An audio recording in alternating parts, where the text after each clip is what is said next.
শহরে এমন কোনো মাসাজ সেন্টার নাই আমি যেখানে যাই নাই মাসাজ নিতে, এবং আমি রেগুলার মাসাজ থেরাপি নিচ্ছি, এবং আমার ফ্যামিলি বা আমার আশেপাশে কাউকে পেলে আমি ওইটা অ্যাপ্লাই করছিলাম যে রেগুলার মাসাজ দেওয়া, কারণ এটা আমার জব প্রফেশন।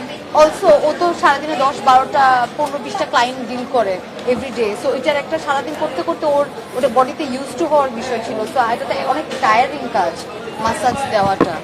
সো এবং মাসাজ যারা স্পা সেন্টার মানে যারা প্রফেশনাল স্পা গার্ল তারা কিন্তু সবসময় ক্লায়েন্টের সাথে একটা সুন্দর মানে তাদের কাছে গেলে আমরা অনেক রিল্যাক্স ফিল করি, আরাম।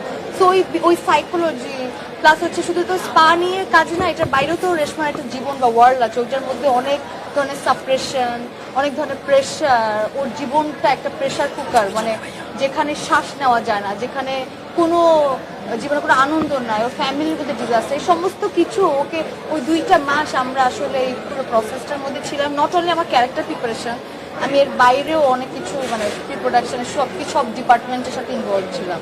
সেই সিনেমাটা হয়ে ওঠা এবং এর সাথে আমার পার্সোনাল অনেক বেশি ইমোশনালি কানেক্ট, কারণ এখানে অনেক ফিমেল পয়েন্ট অফ ভিউ থেকে আমরা এই ওয়ার্ল্ডটাকে দেখি প্রেশার কুকারের, অলসো এখানে ফিমেলরা ডমিনেট করে। সো এটা আমার জন্য অনেক অ্যাজ অ্যান অ্যাক্টর অনেক সেন্সিটিভ জায়গা, কারণ আমি চাচ্ছিলাম যে এরকম একটা কাজ হোক যেটা আসলে আমি দেখতে চাই যে অডিয়েন্স কীভাবে নেয়, এবং এর সাথে যদি ব্যবসায়িকভাবে একটা সফলতা আসে এটা আমাদের কাছে একটা অন্যরকম শক্তি দিবে পরবর্তী কাজে। এবং এরপরে আরও রেগুলার এরকম কাজ হবে যেখানে আমরা ফিমেলদের অনেক গল্প থাকবে, কথা বলার জায়গা থাকবে, সেটা হয়তো আমার কোনো ফিমেল কলিগরাই করবে, এবং এটা আমার জন্য তখন আনন্দের হবে যে ইয়েস আমরা আমাদের স্টোরি এখন আমরা নিয়ে কাজ করতে পারছি। সো প্রেশার কুকার নিয়ে কথা বলতে গেলে আসলে অনেক কথা, এটা আমার জন্য পার্সোনাল অনেক ইমোশনাল জায়গা।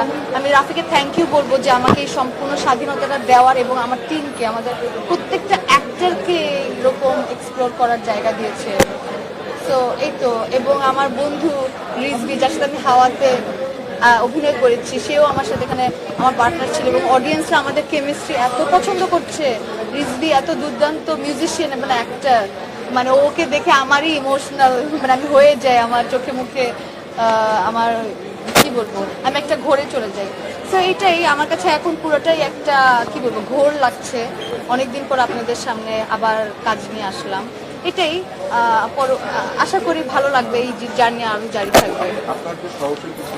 পাখি চরিত্রের জন্য it's a very challenging character for me, কারণ হচ্ছে এখানে 2টা ডাইমেনশন এবং 2টা লেয়ার আছে। রেশমা থেকে পাখি ট্রানজ্যাকশন এত সহজ ছিল না, মানে চরিত্রটা আমার যখন আমি এটার জন্য প্রিপারেশন নিচ্ছিলাম, কারণ একটা কম সময় 2 মাসের মতন আমরা টাইম পেয়েছি প্রিপারেট হওয়ার জন্য। সো ওই সময় থেকে আমি যেহেতু অনেক ফার্স্ট স্টেজ থেকে ক্যারেক্টারের সাথে ছিলাম, আর একদম স্ক্রিপ্ট প্রোডাকশন একদম শুরুর দিক থেকে আমরা